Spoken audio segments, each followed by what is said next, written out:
Très bien, donc bonjour, on est le 31 janvier 2020 et donc un petit rappel sur ce qu'est un emprunt obligataire. D'accord? Donc dans un premier temps, on va définir ce qu'est un emprunt obligataire. Dans un deuxième temps, on va aborder les diverses formes de remboursement d'un emprunt obligataire. Donc en fait, ça se passe en deux phases. Première phase, il y a la souscription, la phase de souscription, donc un emprunt obligataire est lancé sur le marché et donc il y aura un certain nombre de personnes qui vont souscrire. Alors préalablement, j'aimerais distinguer ce qu'est un emprunt obligataire d'un emprunt indivis. Donc un emprunt indivis, c'est un emprunt qui est contracté par une personne physique ou morale auprès d'un organisme, auprès d'une banque, etc. Alors qu'un emprunt obligataire, il est caractérisé par quand même des montants très très élevés.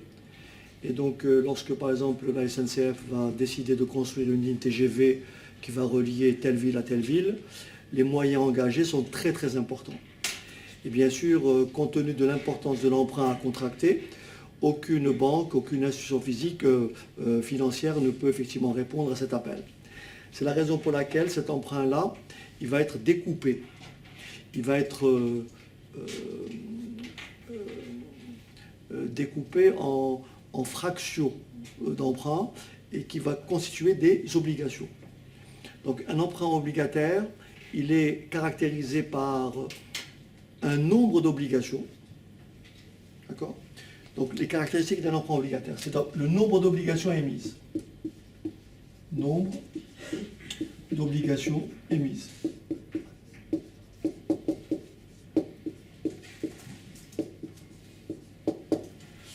Alors j'attire votre attention sur le fait que ma caméra soit un peu déplacée. Tout simplement, je suis dans une position très inconfortable. J'ai le soleil en plein visage. Et donc voilà ce qui explique un peu le côté un peu déhanché. Mais bon, c'est normal. Tout est fait de façon artisanale. Donc c'est le soleil qui est... Regardez bien, la tache que vous voyez là, c'est vraiment... C'est pas le tableau qui est défraîchi, mais c'est le soleil. Voilà, c'est juste une remarque. Bien. Donc nous avons grand N. Alors, on va utiliser grand N pour le nombre d'obligations émises. On est d'accord? Grand N, c'est le nombre d'obligations émises. Ensuite, nous avons ce qu'on appelle la valeur nominale d'une obligation. Grand C est la valeur nominale d'une obligation. Donc, valeur nominale. Par exemple, on vous dira que la valeur nominale d'une obligation, c'est 1 000 €. D'accord? Après, on verra que les obligations en général, elles sont émises au pourcentage de la valeur nominale. Une valeur nominale de 1000, après on verra les éléments qui vont suivre. Donc, première étape, valeur nominale, grand C. Ensuite, un truc très important, c'est le taux nominal ou le taux facial. Donc j'écris I, taux nominal ou taux facial. Alors, ce taux, en général, il est fixe. Mais ce taux-là peut être variable. Et il sert à quoi, le taux nominal? En fait, il va nous servir à calculer le coupon d'intérêt. Le taux nominal I nous servira à calculer le coupon d'intérêt. Qu'est-ce que c'est le coupon d'intérêt? Chaque obligataire, donc la personne qui a souscrit à l'emprunt, détenteur d'une obligation, contrairement aux actions, je ne l'ai pas dit en préambule, mais une action, ce qui distingue une action d'une obligation, c'est qu'une action, c'est d'abord un titre de propriété. Quand vous détenez une action, vous détenez une partie de l'entreprise, à hauteur du pourcentage d'actions que vous avez. D'accord? Alors qu'un emprunt obligataire, c'est un titre de créance. Vous avez une créance vis-à-vis d'un emprunteur. Vous voyez la différence? Alors, dans le cas d'une action, le détenteur d'une action, qu'est-ce qu'il va percevoir tous les ans? Un dividende. D'accord? Le détenteur d'une obligation, par similitude, il va percevoir ce qu'on appelle un coupon d'intérêt. Et le coupon d'intérêt se calcule comment? Il se calcule ainsi. Donc, grand C, c'est la valeur nominale. Petit c, c'est le coupon d'intérêt. Et le coupon d'intérêt se calcule comment? Donc le coupon d'intérêt. Le coupon d'intérêt se calcule comment? Grand C fois I. Autrement dit, si j'ai une obligation, une valeur nominale d'obligation à 1000 euros et que mon taux nominal est de 4%, le coupon annuel ou semestriel, ça dépend à quel moment, bien sûr, il est décidé de verser un coupon. Le coupon est donc égal à 1000 que multiplie 4%, c'est-à-dire 40 euros. Autrement dit, le détenteur d'une obligation, avant d'être remboursé, il sera payé tous les ans, on lui versera tous les ans un coupon de 40 euros. Si bien sûr la valeur nominale est de 1000 et si le taux nominal est de 4%. Est-ce que c'est bon? Ça va? Vous m'arrêtez si ce n'est pas clair. Ensuite, qu'est-ce qu'on est obligé de définir? Alors bien sûr, quand vous allez souscrire un emprunt obligataire, donc vous allez entrer dans le marché, donc être un souscripteur, il y a bien sûr, qu'est-ce qui est fixé? Ce qu'on appelle la date d'émission, grand E. La date d'émission, grand E, enfin la date d'émission, la valeur d'émission, qui en général est exprimée en pourcentage de la valeur nominale. Ce qui veut dire que si j'ai un emprunt obligataire de valeur nominale 1000 euros, et que je vous dis sa valeur à l'émission c'est 100%, ça veut dire qu'il est émis, l'obligation, pour l'acquérir, il faut débourser 1000 euros. Si la valeur à l'émission est de 98 euros, 98%, pour acquérir l'obligation, il faut débourser combien? 980 euros. 98% de 2000. D'accord? Donc en général, la valeur à l'émission est toujours inférieure, en général, il arrive qu'on puisse avoir le contraire, mais en général, pour encourager la souscription, la valeur à l'émission est en général inférieure ou égale à quoi? À la valeur nominale. Lorsque la valeur à l'émission est égale à la valeur nominale, on dit que l'emprunt, que l'obligation est au pair. L'émission est au pair. Lorsque E égale C. Donc E égale C, on parle d'émission au pair. Émission au pair. Et lorsque E est inférieur à C, on parle d'émission au-dessous du pair. D'accord?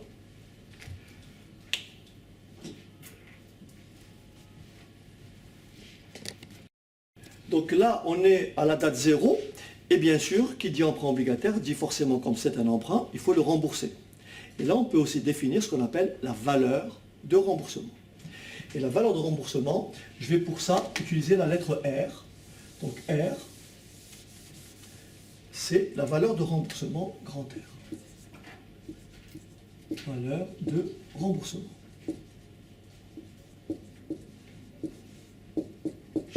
Alors, il y a deux possibilités où le remboursement se fait au pair, c'est-à-dire si R égale C, si R égale C, on dit que le remboursement se fait au pair. Donc ici, remboursement au pair. Si R est plus grand que C, le remboursement se fait au-dessus du pair.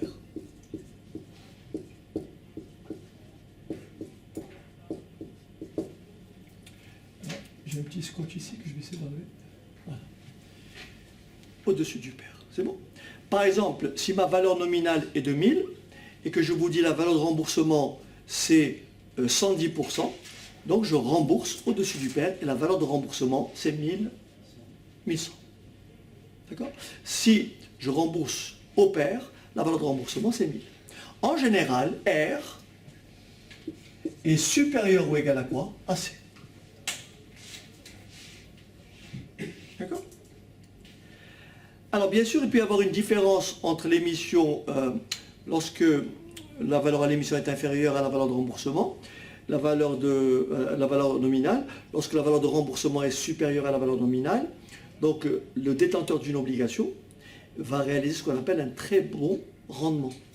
Autrement dit, il aura un rendement qui sera supérieur au taux nominal I. D'accord?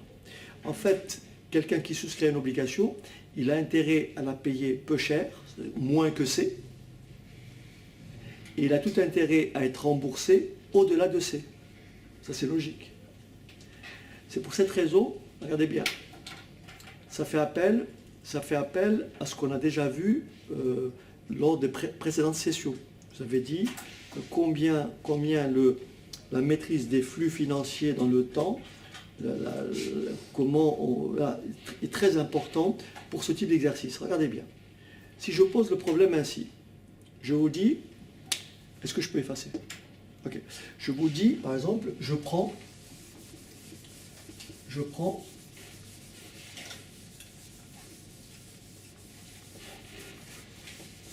bon, avant de faire ça, j'aimerais quand même vous dire ceci. Lorsque vous avez un emprunt obligataire, bien sûr, après, vous avez défini la valeur nominale, vous avez défini le nombre d'obligations, vous avez défini le taux nominal, vous avez défini la valeur à l'émission, vous avez défini la valeur de remboursement, d'accord? Vous avez défini quoi? La durée de l'emprunt.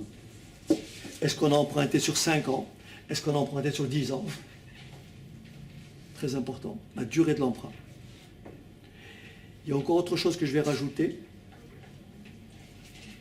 D'après vous, ça serait qu'est-ce que j'ai omis? Qu'est-ce qu'il faudrait que je rajoute dans les caractéristiques de l'emprunt? Après la durée, qu'est-ce qu'on peut rajouter? Qu'est-ce qu'on n'a pas défini encore? Le temps? Le temps, la durée. Le taux? Si, le taux nominal. Ah oui, on l'a défini. Taux nominal. Tu comprends? Le taux, c'est ce qui... On l'a défini. Après, ce taux-là peut changer, c'est ça que tu veux dire. Mais ça, c'est le taux du marché, on verra après. Là, on est dans un emprunt primaire. Autrement dit, l'emprunt obligataire, on l'a lancé, l'entreprise l'a lancé.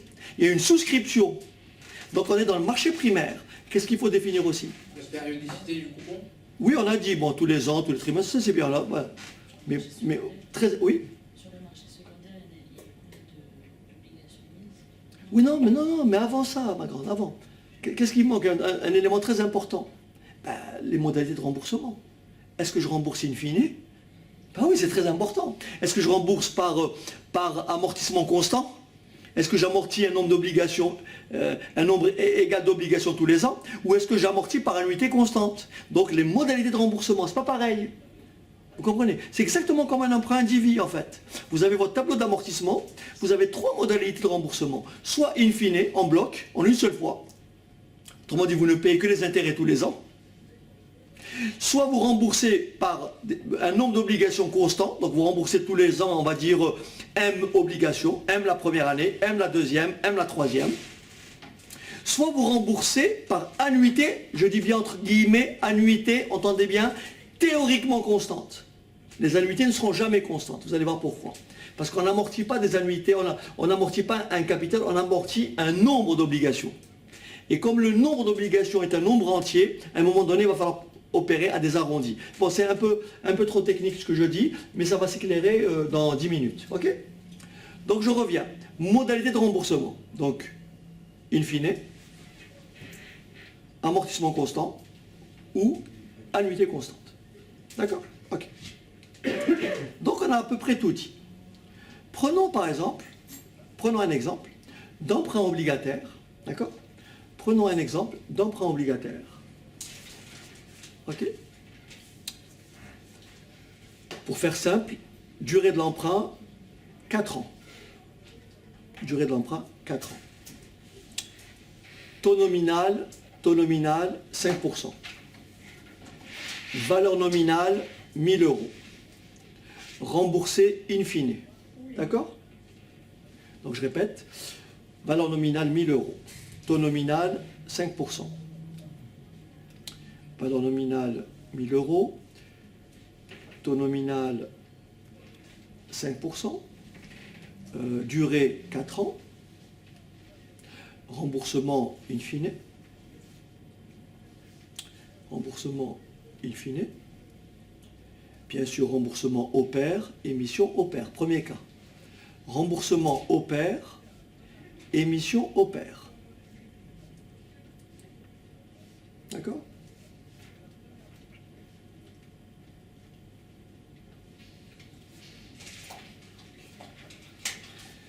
vais dresser le flux financier sur la durée. Regardez ce que j'ai. J'ai mon axe. Non, je n'ai pas besoin. Alors, j'ai mon axe. Là, je suis à la date 0. Un premier coupon est versé. Il est égal à combien? À 50. Pourquoi 50? 5% de 1000. 5% de 1000, ça fait 50 euros. Et bien sûr, l'emprunt est remboursé in fine, au bout de 4 ans. Donc la deuxième année, je perçois encore combien? 50. 50. Et la quatrième année, qu'est-ce que je perçois? 50 toujours. Et bien sûr, la valeur de remboursement. Vous me suivez ou pas? Et cet emprunt, on a dit qu'il a été émis comment? Au pair. C'est-à-dire à l'émission, on a déboursé combien? 1000. Est-ce que c'est clair? À l'émission, on a déboursé 1000. Est-ce que tout le monde a compris ce schéma-là? Bien. Si on vous présente la chose comme ceci, d'accord? On vous présente la chose comme ceci, mais on ne dit rien d'autre. Et on vous dit, calculez le taux de rendement de cette obligation. Vous comprenez ce que je dis? Je répète. Admettons que je vous montre un flux comme celui-là. Ça, le 1000 que je vous indique, c'est le prix d'acquisition, c'est la valeur à l'émission. J'ai déboursé 1000 pour acquérir cette obligation. Cette obligation, elle me verse 50, elle me verse 50, elle me verse 50, elle me verse 50 et elle me verse 1000. Je veux, en tant que souscripteur, calculer le rendement de mon obligation. D'après vous, ce rendement serait égal à combien? Annuel ou global? Comment annuel ou global? Le taux de rendement annuel ou global? Ben, pourquoi tu dis ça? Un taux de rendement se calcule sur des flux. Un taux de rendement, c'est quoi? On choisit une date. Vous avez compris? On choisit une date. Retenez, on choisit une date, n'importe laquelle. Le mieux, c'est de choisir quelle date? 0. Le taux de rendement, c'est le taux pour lequel il y a égalité entre les sommes décaissées et les flux futurs. C'est ça le taux de rendement. C'est valable pour un investissement. Quand vous voulez calculer la rentabilité de l'investissement, vous voulez calculer sa rentabilité, vous avez le décaissement et vous avez tous les encaissements. Et le taux pour lequel il y a égalité, c'est votre taux de rendement. Donc j'ai une obligation qui obéit à ce schéma-là. Quel est le taux de rendement? D'après vous, il serait égal à combien? Il serait égal à combien? Combien? 20%? Pourquoi tu dis 20%? Ça rapporte 200 euros de... Pourquoi tu dis 200 en fait? 50%. Voilà exactement ce que je ne veux pas entendre. Et oui. Pourquoi votre camarade me dit quelque chose que à ce stade-là, nous refusons totalement. Qu'est-ce qu'il a fait? Il a fait 50 plus 50. Est-ce que je peux faire ça? Non. On a expliqué que financièrement, on n'additionne jamais des capitaux à des dates différentes. Vous vous rappelez ou pas? Donc ce raisonnement-là, c'est pas bon. Tu as compris? 50 euros dans 4 ans, ça n'a rien à voir avec ces 50 euros-là. Ces 50 euros-là, ils valent plus que ceux-là. Donc tu ne peux pas faire 4 fois 50. Donc c'est pas la bonne démarche. Il faut appliquer ce que j'ai dit. Si j'applique ce que j'ai dit, comment j'écris? Comment je transcris ce que je viens de dire? Égalité entre les décaissements et les encaissements. Qu'est-ce que je décaisse? Mon décaissement est de combien? 1000. Quels sont mes encaissements? 1200. Non, mais ne dis pas ça, c'est pas 1200. C'est 50 et 50, c'est pas pareil. C'est pas pareil. C'est pas 4 fois 50 plus 1000. C'est 50 dans un an, 50 dans 2 ans. Vous comprenez, il y a une nuance. Et 1000, 50 dans 4 ans. Alors comment je fais? Comment je pose mon équation? C'est pas compliqué, je ne vous pose pas de piège.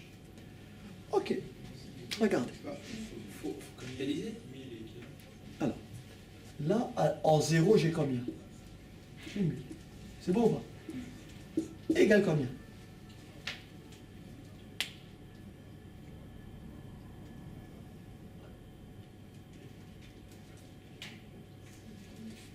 Ok.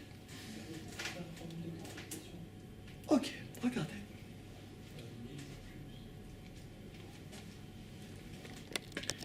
Oui, tu disais quoi alors? Bah, alors, effectivement, il faut qu'on ramène l'ensemble des valeurs à la date 0. Eh ben voilà, tu vas actualiser. Alors que ça donnerait quoi? Bah, ça donne 1000 égale à 50 fois 1 plus t puissance Et moins T, n. et T c'est ton taux de rendement, on est d'accord? Voilà. Voilà, 1 plus T puissance combien? Puissance moins 1. Donc ce que tu as fait, si j'ai bien compris, tu as ramené cette valeur ici. Voilà. Ah, plus, c'est ça? Plus 50 fois 1 plus t puissance moins 2. D'accord, Plus 50 fois 1 plus t puissance moins 3. d'accord. Et là, donc, j'ai pas de place, je reprends ici. Plus. Donc, oui, Bah, du coup, 1500 fois 1 1050. 1050 plus fois 1 plus t puissance moins 4. Bah, écoute, le raisonnement est bon. Bon, je pense Mais qu'on est-ce- peut faire plus simplifié parce que les... Voilà, il y a beaucoup plus simple. Il y a beaucoup plus simple. Qu'est-ce que tu remarques ici? Il y a bien, c'est ça que tu veux dire. Il y a 4 annuités constantes. Et quelle est la particularité de ces annuités constantes? Elles sont de quoi? Elles sont en doucement de fin de période. Fin de période. Donc, rappelle-nous le cours. Qu'est-ce qu'on a déjà dit lorsqu'on a ce schéma-là? C'est ça? Oui. C'est ça? On avait Petite. fait une formule Voilà. qui était de 1 moins... Enfin, 1A fois 1 moins... La valeur à l'origine de cette suite d'annuités, c'est ça, hein? Oui. Égale à combien? 1 moins 1 plus le taux, donc T, puissance moins n, sur T. Voilà. Donc, on va l'appliquer ici. Alors, ce qu'a dit votre camarade est tout à fait correct. Il a égalé ce qu'on a décaissé de ce qu'on a encaissé. Ça, c'est les flux futurs, l'égalité. Et le taux pour lequel il y a égalité, c'est le taux de rendement. Mais vous allez voir que ce taux de rendement n'est autre que le taux nominal. Je vais vous dire après pourquoi. Donc, je vais écrire ce que tu me dis. Donc, si j'ai bien compris, ça donnerait quoi? Donc, 1000 égale 50 fois 1 moins, entre parenthèses, 1 plus T puissance moins 4, très bien. sur T, Voilà. plus 1000 fois 1 plus T puissance moins 4. Eh ben, c'est parfait. Voilà. Et la solution de cette équation, on la trouve à l'aide d'un solveur. Mais dans ce cas précis, mon taux de rendement serait forcément de 5%. Pourquoi? Parce que ma valeur à l'émission, E, est égale à la valeur de remboursement, R, est égale à la valeur nominale, C. Donc le taux de rendement de cette obligation n'est autre que le taux nominal. Mais en revanche, si au lieu de 1000, je mets par exemple 1050, eh bien j'aurai cette fois-ci un taux de rendement qui sera comment? Supérieur à 5%. Pourquoi? Parce que ma valeur de remboursement est au-dessus du pair. Est-ce que vous avez compris? Si en plus je diminue ma valeur à l'émission, je vais encore améliorer le rendement. Est-ce que c'est bon? À titre d'exemple, essayez de prendre votre solveur et de fixer la valeur à l'émission à 990 et fixer la valeur de remboursement à 1020 et dites-moi quel est le taux de rendement à l'aide d'un solveur. Donc vous remettez ici, vous mettez ici combien? 990 et là vous remplacez les 1000 par combien? Par 1020. Et ça me donne donc un taux de rendement de combien? Alors on appelle ça taux de rendement actuariel brut. Et donc le solveur va me donner combien? Va me donner nécessairement une valeur supérieure à 5%. Tu as compris ton erreur tout à l'heure? Ok.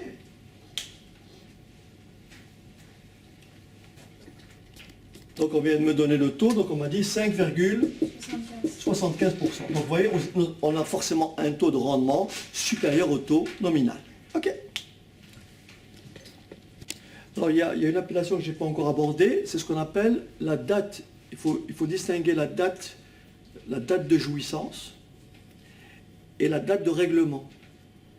Lorsque un emprunt obligataire est souscrit, on définit une date de jouissance. La date de jouissance, c'est la date à partir de laquelle vont commencer à courir les intérêts. C'est-à-dire vous allez calculer vos intérêts à partir de la date de jouissance et non pas la date de règlement. Et la date de règlement, en général, intervient après. Vous comprenez ou pas? Donc la date de jouissance, c'est ce qui vous permettra de calculer la durée qui va séparer la date à laquelle vous allez commencer à calculer la période. Si ma date de jouissance, c'est le 27 octobre de l'année N, d'accord? Ça c'est ma date de jouissance. Eh bien, mon coupon va être perçu le 27 octobre N plus 1. Mes intérêts vont commencer à courir à partir du 27 octobre.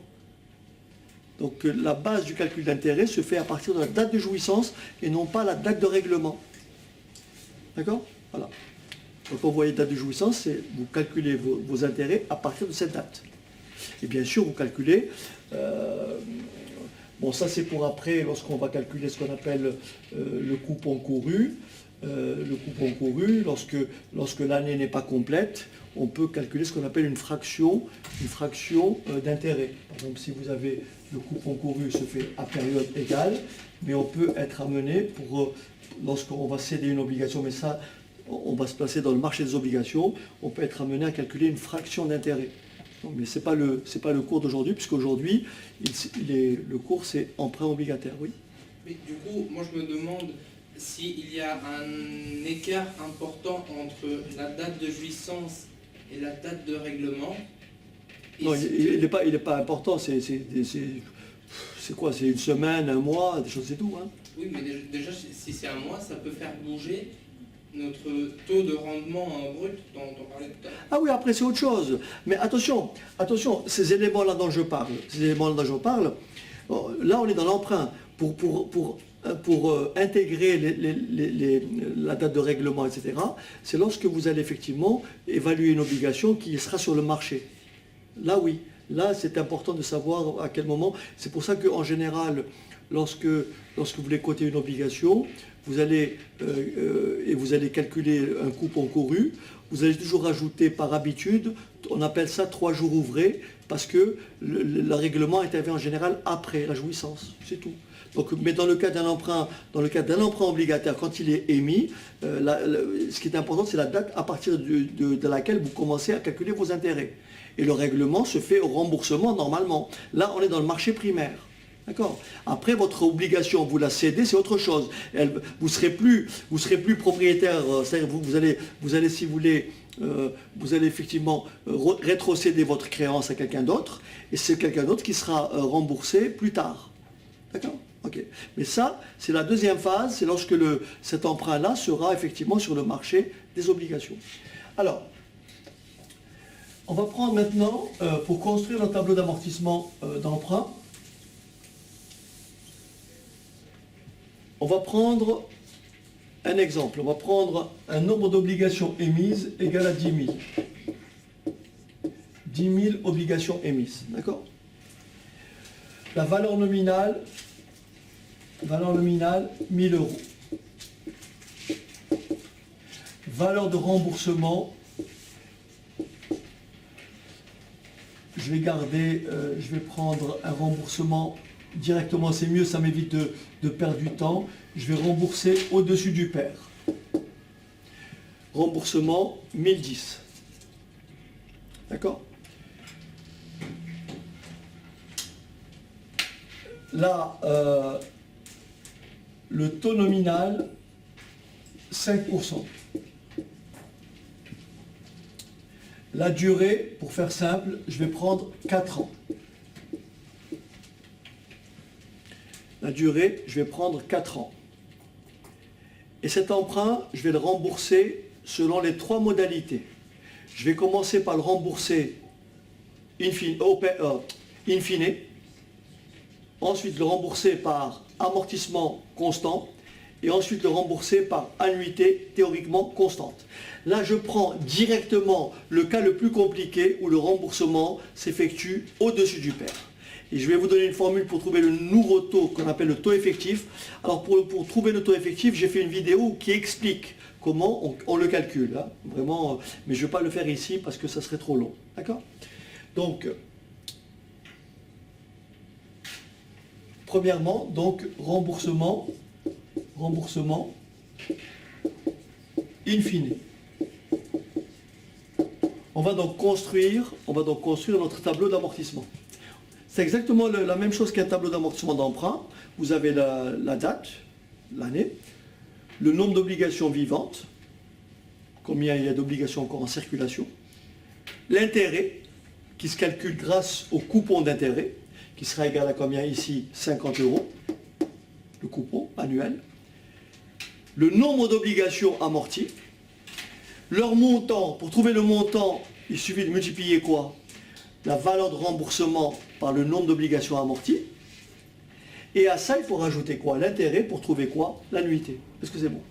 Donc mon tableau d'amortissement, donc je vais effacer ceci pour faire mon tableau. Donc mon tableau d'amortissement, il aura cette allure-là. Ici, donc ici,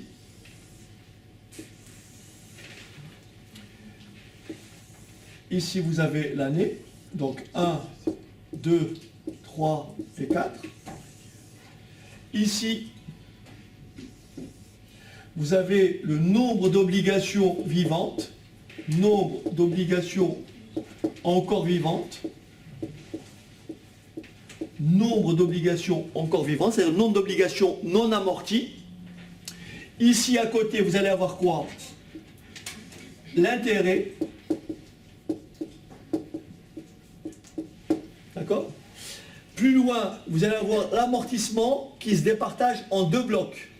Donc l'amortissement qui se partage en deux blocs. Amortissement.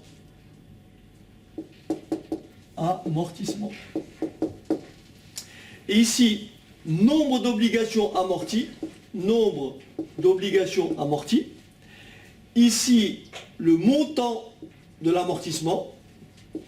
Et bien sûr, à la fin, l'annuité. Donc voilà comment se présente notre tableau d'amortissement. La première colonne, c'est l'année. Deuxième colonne, nombre d'obligations encore vivantes. Troisième colonne, l'amortissement, qui se scinde en deux parties. Nombre d'obligations amorties, le montant d'amortissement. Et à la fin, dernière colonne, l'annuité. Ok.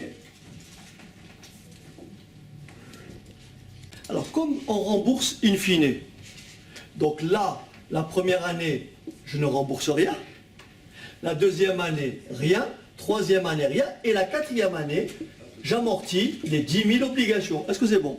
Ça, c'est un remboursement in fine. C'est bon? On n'amortit rien les 3 premières années. Tout est remboursé à la fin. Donc, le nombre d'obligations vivantes en début de première, début de deuxième, début de... jusqu'à la quatrième, c'est toujours le même, 10 000. Est-ce que ça va? Donc 10 000. 10 000.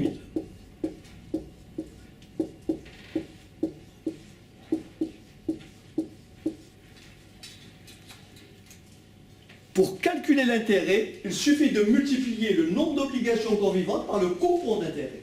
On a dit que le coupon c'est 1000 fois 5%, ça fait 50 €. Donc, le montant de l'intérêt, c'est 50 fois 10 000, c'est-à-dire 500 000. Donc, l'intérêt, c'est tous les ans 500 000. Je répète, c'est 10 000 fois le coupon. Et le coupon, c'est la valeur nominale fois le taux. Donc, 500 000. 500 000. 500 000. L'annuité, c'est intérêt plus amortissement. Mais comme j'ai rien amorti, ce sera 500 000. Les 3 premières années. Donc les 3 premières années, 500 000. 500 000. 500 000. Ici, le montant, rien du tout. Les 3 premières années. La 4e année, mon amortissement est égal à quoi, d'après vous? À 10 000 fois combien? Attention. 10 000 fois combien? 1010. 1010. L'amortissement, c'est multiplié par la valeur de remboursement. Le remboursement est au-dessus du pair. On a fixé la valeur de remboursement à 1010 €. Ce qui veut dire que ça fait 10 000 que multiplie 1010. Dites-moi combien ça fait. 110 000, non 1000, alors. 10 millions, non, 1 million, 10 000 ou 10 millions 100 000 10 millions 100 000. Ok, 10 millions 100 000. Et donc l'annuité c'est combien? 500 000 plus 10 millions 100 000. Ça fait donc combien? 10 millions 600 000. Est-ce que ça va? Mon annuité est de 10 millions 600 000. Voilà pour un emprunt remboursé in fine. Pas de questions? Ok. Donc si on effectue cette fois-ci un remboursement par amortissement constant, le nombre d'obligations amorties tous les ans, le nombre d'obligations amorties tous les ans que j'appellerai petit m, est égal au nombre d'obligations émises divisé par la durée. Et donc ça fait tous les ans 2500 obligations sont remboursées, amorties. Donc ici, j'aurai la première, la deuxième et la quatrième année, toujours un nombre d'obligations égal à 2500. Donc ici, j'aurai 2500, 2500, 2500, et enfin 2500. Il est logique que la somme ici doit toujours être égale au nombre d'obligations émises, soit 10 000. Donc maintenant, pour le nombre d'obligations encore vivantes, on devait 10 000, on a amorti 2500, il en reste 7500, vous voyez? 10 000 moins 2500. Moins 2500, il en reste 5000, et moins 2500, il en reste 2500. Et il faut que la valeur ici et la valeur ici soient la même, toujours. Quand vous avez votre tableau d'amortissement, la dernière ligne ici, le nombre, la dette et le dernier amortissement doit être le même nombre, pour qu'il reste 0. Après le montant, il faut multiplier la valeur, le nombre d'obligations par la valeur de remboursement, qui est 2010. Vous voulez me dire combien ça fait pour chacun? 1010 fois 2500 525 2525 2000 2 millions. Alors 2 525 000. Ok, 25 000. Donc tous les ans, nous avons un montant de l'amortissement qui est égal à 2 525 000. 2 525 000. Et enfin 2 525 000. Et l'annuité est égale à l'intérêt que je n'ai pas calculé encore ici. Donc ici, pour trouver l'intérêt, je multiplie par le coupon. 10 000 fois 50 pour qu'on avait 500 000. Ensuite, combien? Combien? 375 000, Oui. Ensuite 250 000 et 125 000. Juste une petite remarque. Juste une petite remarque.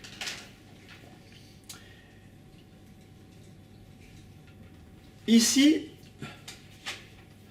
le nombre, pour passer de 5000 à 375 000, j'ai retiré 125 000. 375 000 moins 125 000, ça vous donne bien 250 000. Et 250 000 moins 125 000, ça vous donne bien 125 000. C'est juste une réponse, un résultat que vous n'êtes pas obligé de retenir. Mais lorsqu'on rembourse par amortissement constant, les intérêts forment une suite arithmétique décroissante. Mais que représente 125 000? Je vous le dis tout de suite.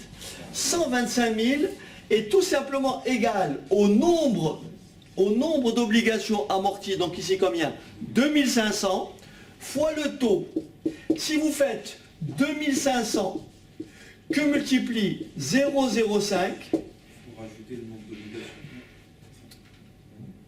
Enfin, la valeur nominale. bien sûr, si vous faites ça, que multiplie bien sûr, si vous faites 2500, que multiplie le coupon, excusez-moi, que multiplie le coupon, vous retrouvez bien les 125 000. Est-ce que c'est bon? Voilà.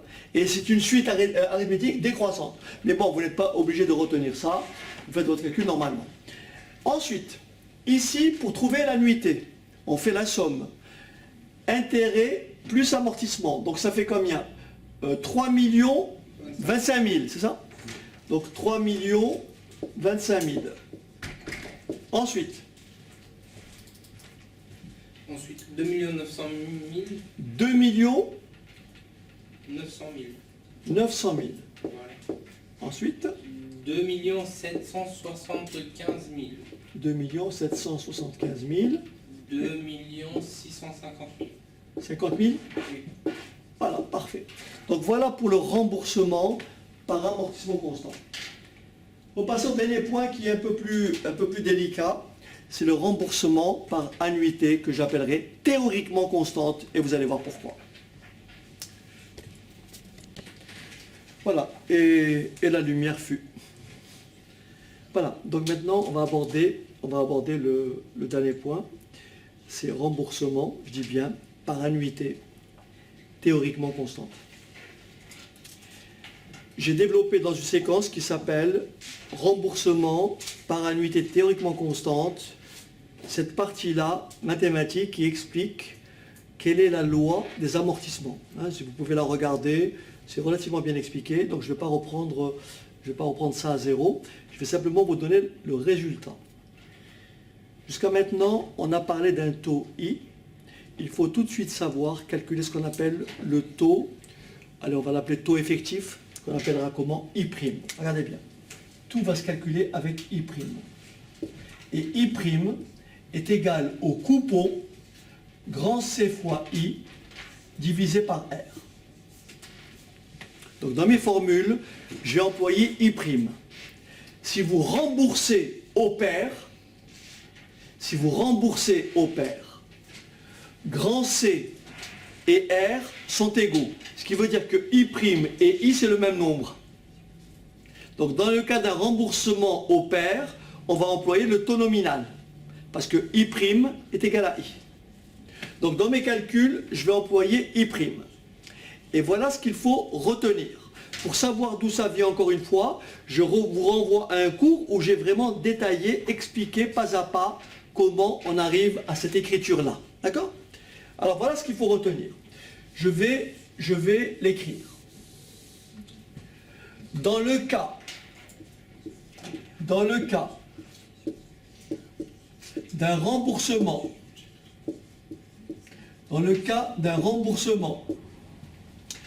par amortissement, par annuité théoriquement constante. Par annuité, vous allez voir pourquoi théoriquement. Dans le cas d'un remboursement par annuité théoriquement constante.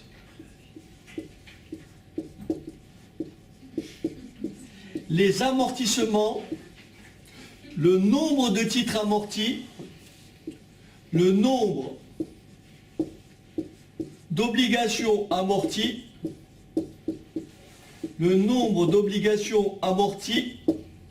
d'une année à l'autre, forment une suite géométrique de raisons 1 plus I', avec I' égale à grand C fois I sur R. Donc la raison, c'est 1 plus I'. Et I', c'est le coupon divisé par la valeur de remboursement. Ce qui veut dire que si R égale C, si le remboursement se fait au pair, I' est égal à I. C'est pas compliqué. Dans notre cas, R, c'est 1010. I, donc forcément I' sera égal à combien? À 50 divisé par 1010. Est-ce que vous m'avez compris? Pourquoi 50? 1000 que multiplie 5%. Donc dans notre exemple, I' est égal au coupon 50 divisé par 1010 multiplié par 100 pour l'avoir en pourcent. Qui peut me dire combien ça fait? En pourcent. 4,95%. Mais si vous permettez dans mes calculs, je ne vais pas prendre 4,95, mais je vais garder le rapport 50 sur combien? Sur 1010. C'est bon? Voilà. Alors, bien sûr, vous me dites si je peux effacer parce qu'il faut que j'écrive plein de choses après. Et ensuite, on prendra notre pause. Donc là, bien sûr, il faut lire I'. Hein. C'est I' qui est égal à CI sur R. Et I' égale I. I' égale I, si et seulement si C égale R. Lorsque l'obligation est remboursée au pair, I' et I, c'est le même nombre. Ok? Alors donc voilà ce qu'on va dire pour la loi des amortissements. Donc si j'appelle M1, alors j'appelle M1, M2, M3, M4, le nombre d'obligations amorties. Alors j'appelle donc M1, M2, M3, M4, le nombre d'obligations amorties la première année, la deuxième année, la troisième année, etc. D'accord? Et admettons qu'on aille sur N années. Ça veut dire que la somme de ces amortissements-là est tout simplement égale à combien? À grand N. C'est bon ou pas? Puisque M1 plus M2 plus le nombre d'obligations amorties la dernière année est égal au nombre d'obligations émises. Bon. Première chose, j'ai dit précédemment que les amortissements, le nombre d'obligations amorties d'une année sur l'autre, forment une suite géométrique de raisons 1 plus I'. Ça veut dire que MP plus 1, le nombre d'obligations amorties en P plus 1, est égal à quoi? Au nombre d'obligations amorties l'année précédente, que multiplie combien? 1 plus I'. Toujours avec I' égale à grand CI sur R. Ça veut dire que pour passer, quand vous avez votre tableau d'amortissement, pour passer de la première ligne à la ligne suivante, vous multipliez par 1 plus I'. Et ainsi de suite. Et donc, je rappelle le cours. Quand vous avez N amortissements, donc le nombre d'obligations amorties au total, comme il y a une progression géométrique. Rappelez-vous la fameuse formule. Premier terme, M1, que multiplie la raison 1 plus I', puissance, nombre de termes. Rappelez la formule. Là, quand on a une suite géométrique, la somme, c'est premier terme que multiplie raison à la puissance nombre de termes moins 1 sur raison moins 1. Donc tout ça, je l'ai dit plusieurs fois. Et donc au dénominateur, donc raison moins 1 sur, donc 1 plus I à la puissance N, raison à la puissance N moins 1 sur 1 plus I' moins 1. Mais quand j'enlève mes parenthèses, ça me laisse grand N égale M1 que multiplie 1 plus I' à la puissance N moins 1 sur I'. Voilà la formule à appliquer. Donc une fois que j'ai trouvé M1, je peux calculer les autres. Comment je calcule M2? En multipliant M1 par 1 plus I'. Comment je calcule M3? En multipliant M2 par 1 plus... ainsi de suite. On va prendre l'exemple tout à l'heure. Ok? Autre exemple, premier cas, on va trouver d'abord M1. Regardez comment on fait. On calcule M1.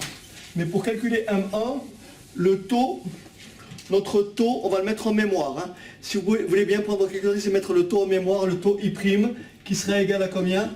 À 50, le coupon, divisé par la valeur de remboursement qui est de combien? 1010.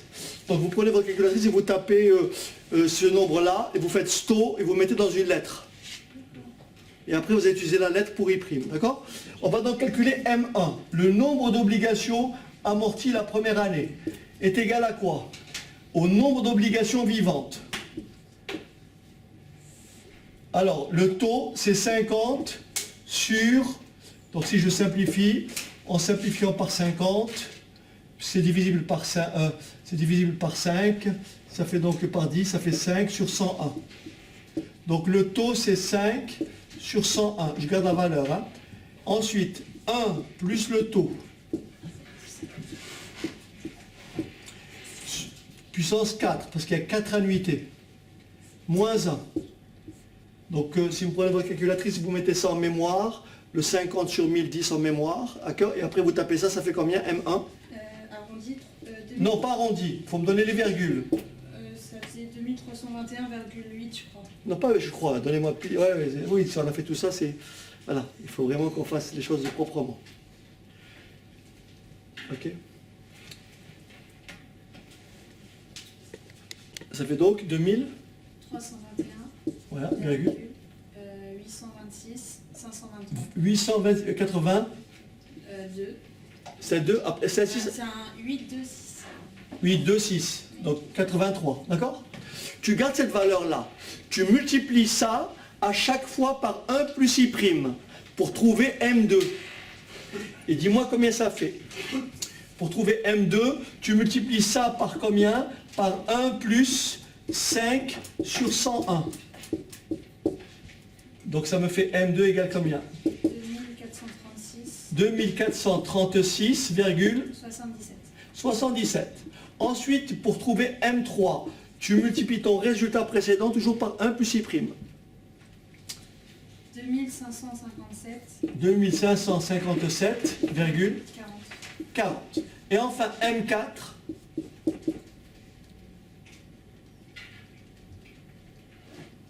2684. 00. Alors voilà comment on fait pour les arrondis. Étape numéro 1. Vous additionnez simplement les parties entières, autrement dit les troncatures.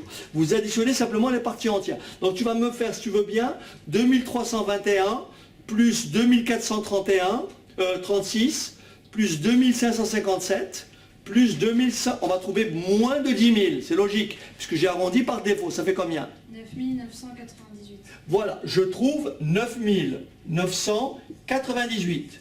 Autrement dit, il me manque 2 obligations pour que ça fasse combien? 10 000.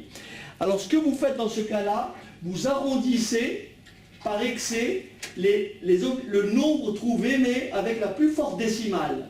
Quelle est la plus forte décimale des 4? C'est d'abord 83. Ensuite, quelle est la plus forte décimale des qu'est-ce qui reste après? 60 combien? 77.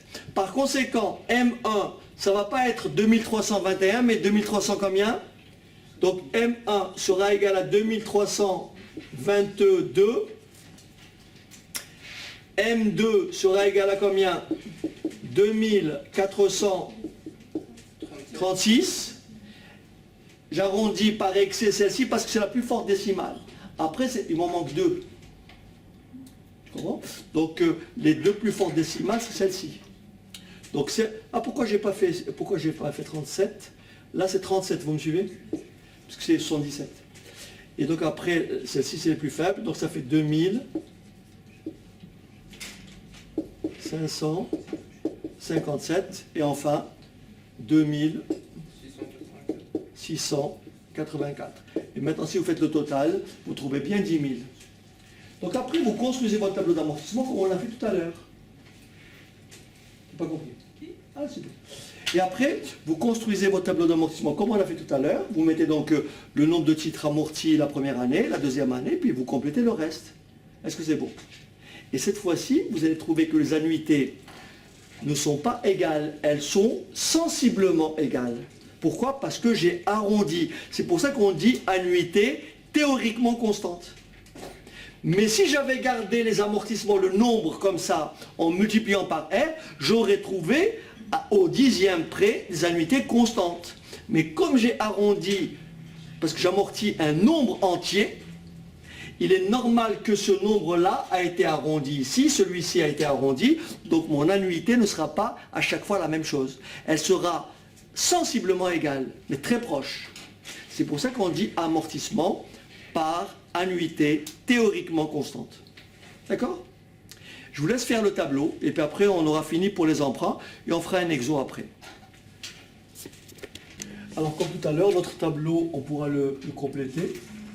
Donc ici, nous avons notre année 1, 2, 3, 4. Donc 1, 2, 3 et 4. Nous avons le nombre d'obligations vivantes. Nous avons l'intérêt.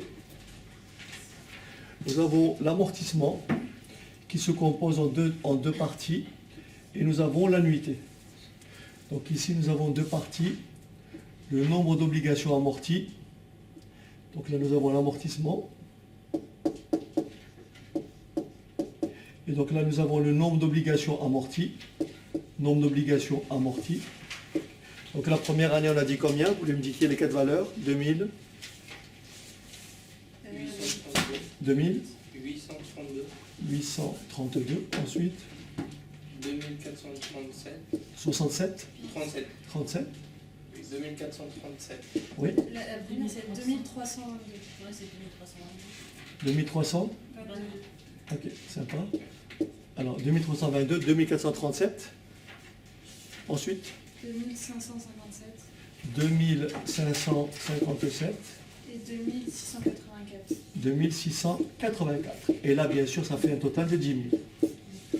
Donc là, pareil pour le capital restant dû, le nombre d'obligations vivantes, nombre d'obligations vivantes, encore vivantes, donc 10 000, n'est-ce pas? Après, moins 2322, ça fait combien? 7678. 7678. 5241. Ok, merci. Et puis 2600. Voilà. Parce que la valeur ici doit toujours être la même. Ensuite, nous avons bien sûr l'intérêt. Il faut multiplier chacune de ces valeurs par 50. Attention, il faut multiplier par le coupon, toujours. Donc ici, l'intérêt, ça fait combien? Donc là, c'est 500 000. Ensuite, 383 900. 383 900. 262 050. 262 050. Et 134 200. Merci, 200. Après, le montant de l'amortissement. Voilà. 2 345 220. 2 345 220. Oui. 2 461 370. D'accord. Ensuite, 2 582 570. encore 70. Non, 570, oui. Ok, ouais. Et 2 710 840. Ok. Et là, mon annuité, vous allez voir qu'elles sont sensiblement égales. La première, 2 845 220. 220. Ensuite, 2 845 270. voilà. 2 844. Ah. Oui. 44 620. 1 million. Voilà. Et 2 845 040. Voilà. Et donc, vous voyez, les annuités sont sensiblement égales. C'est pour ça qu'on dit annuité théoriquement constante. Pourquoi? Parce que c'est dû aux arrondis pour mes nombres d'obligations amorties. Donc voilà pour l'emprunt obligataire. Donc en résumé, 3 modalités de remboursement: OPER, amortissement constant, annuité constante. On va juste finir avec une application numérique que je vous dicte. Donc voilà un exercice, j'essaie de rester fixe. Je vous laisse le temps de poser la vidéo et bien sûr, essayez de le faire. Et on va le corriger dans votre cas, ça sera forcément dans 2 minutes, puisque j'imagine que vous n'allez pas essayer de le faire. Mais bon, je compte sur vous. Voilà, on reste fixe. Ok, voilà. Bon allez, je suis gentil, je vais vous lire l'énoncé. Vous avez donc un emprunt obligataire qui est d'un montant nominal, alors montant nominal de 1 milliard 400 millions, représenté par 280 000 obligations de 5 000 euros de nominal. Prix d'émission 10,50%, soit une obligation à 5 025. Rémunération globale due aux intermédiaires financiers 18 135 000. Frais légaux administratifs 1 028 000. Durée 14 ans et 63 jours. Date de jouissance, 20 novembre 1989. Date de règlement, 18 septembre 1989. Intérêt. Ces obligations rapporteront un intérêt annuel de 9%, soit 450 € par titre, payable en totalité à terme échu le 20 novembre de chaque année. Pourquoi le 20 novembre? Parce que la date de jouissance, c'était le 20 novembre. Donc l'anniversaire, c'est toujours le 20 novembre. Le premier terme d'intérêt, soit 450 €, sera mis en paiement le 20 novembre 1990. Pourquoi? Parce que la date de jouissance, c'est le 20 novembre 1989. Amortissement normal, donc en totalité, par remboursement au pair, in fine, le 20 novembre 2003. Étude de cet emprunt, calculer le taux de rendement actuarial brut, attention, à la date de règlement. Voilà, allez-y.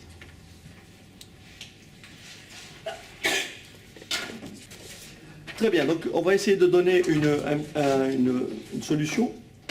Donc ici, en fait, on vous a parlé de rémunération de la partie, de frais légaux, etc. Donc ce coût-là est à supporter par l'emprunteur. Quand vous allez calculer un taux de revient, vous intégrez ces coûts. Mais là, on se place du côté du souscripteur et on veut déterminer le taux de rendement. Alors, on va donc effectuer notre axe temps.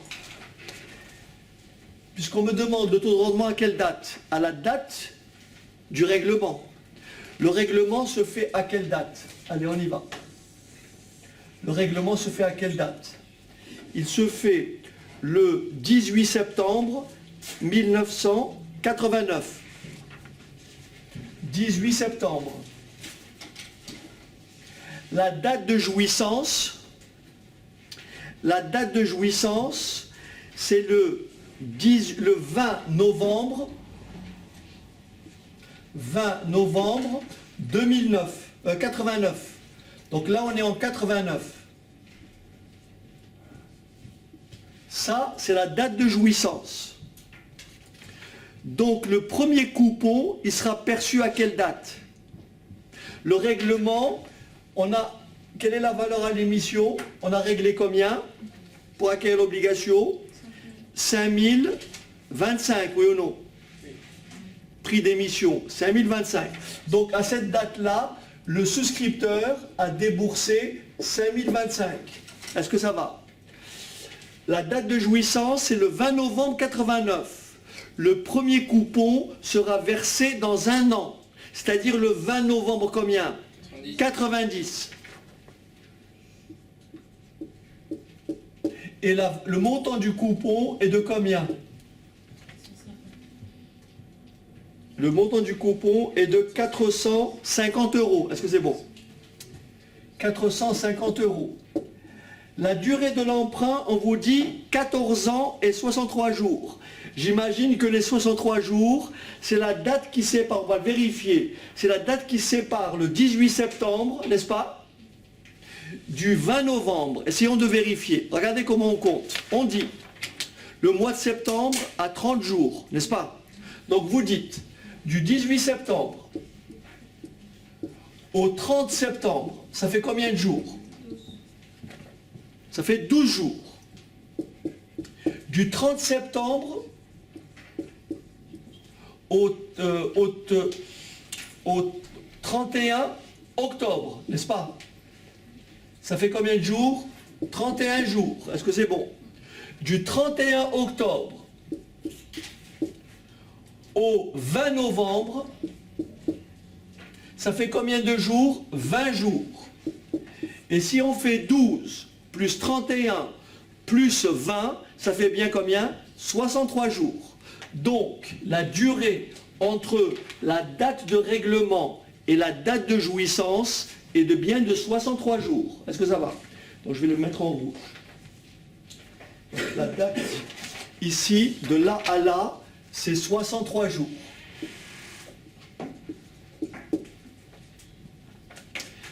Bien sûr, c'est sur 14 ans. Donc j'ai 14 versements, n'est-ce pas? Donc le dernier versement intervient quand?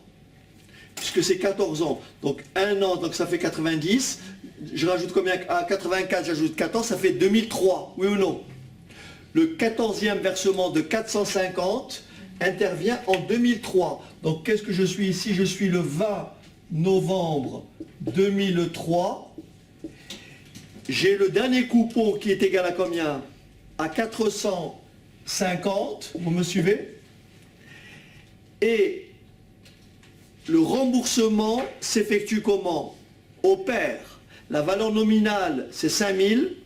La valeur de remboursement, c'est 5000. Donc voilà ce qu'il fallait mettre en place. Est-ce que vous m'avez compris? Et donc maintenant, il ne reste plus qu'à résoudre l'équation. Il faut ramener tout à quelle date? Il faut ramener tout à quelle date? À la date du 18 septembre 89. Est-ce que vous êtes d'accord avec moi que lorsque je me place à cette date-là, j'ai des annuités de fin de période? Je vous l'ai expliqué tout à l'heure. J'ai des annuités de fin de période. Donc, lorsque je vais actualiser mes 14 annuités de 450, plus les 5000 que je vais ramener à cette date, il faut encore de nouveau reculer de combien de jours? De 63 jours, puisque je veux évaluer le taux de revient à la date du règlement. Vous avez compris le raisonnement? Je vais donc pouvoir écrire mon équation. D'accord? Alors mon équation, on va l'écrire ensemble. Ça donne quoi? Donc je me place à cette date-là. Mais avant, regardez bien, avant ça, je me ramène par étapes. Je me ramène d'abord à cette date. À cette date, qu'est-ce que j'ai? J'ai 450 que multiplie 1 moins. Quel est le taux de... Quel est le taux? Ben, c'est ce qu'on cherche. Donc 1 plus t exposant combien? Moins 14, oui ou non? Sur t. Plus 5000. Plus 5000 que multiplie 1 plus t puissance moins 14. Attention, je suis au 20 novembre 89. Il faut donc actualiser sur 63 jours pour arriver à la date du 18 septembre 89. Donc j'ouvre un crochet et je multiplie tout cela par combien? Par combien? 1 plus t puissance, excellent, moins 63 jours sur 365. Très bien. Moins 63 sur 365. Donc multiplié par 1 plus t. Est-ce qu'on voit? Oui. Puissance moins 63 sur 365. Et bien entendu, tout ceci est égal à combien? À la valeur à l'émission 5025. Donc tout ceci égale à 5025. À l'aide de votre solveur, vous tirez la valeur de t.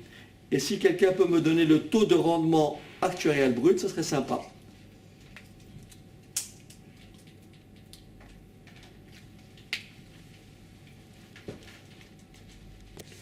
Ok, donc on me dit que le taux de rendement actuariel brut est de 8,75%.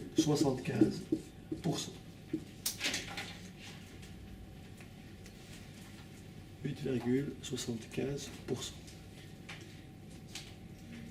Vous avez compris à peu près pourquoi? Qu'est-ce qui peut me dire pourquoi ce taux est inférieur au taux nominal, ce qui est rare en fait. Parce que à cause de la date de jouissance qui décale Plus que ça encore. Et aussi, c'est bien, c'est déjà un point. Et un autre point aussi.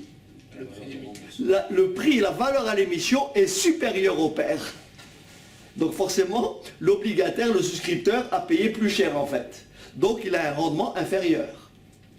Non seulement il a réglé plus tôt, d'accord, comme tu le dis, c'est vrai, le règlement est antérieur. Voilà, il a réglé plus tôt, et en plus la valeur à l'émission est inférieure à la valeur au pair, ce qui explique le 8,75, alors que le taux facial était de combien? 9%. Voilà. D'accord.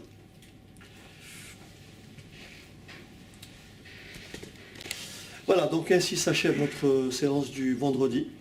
Donc je vous dis bon week-end à tous, et puis à très bientôt, puis n'hésitez pas à commenter. Voilà, à bientôt. Un petit like.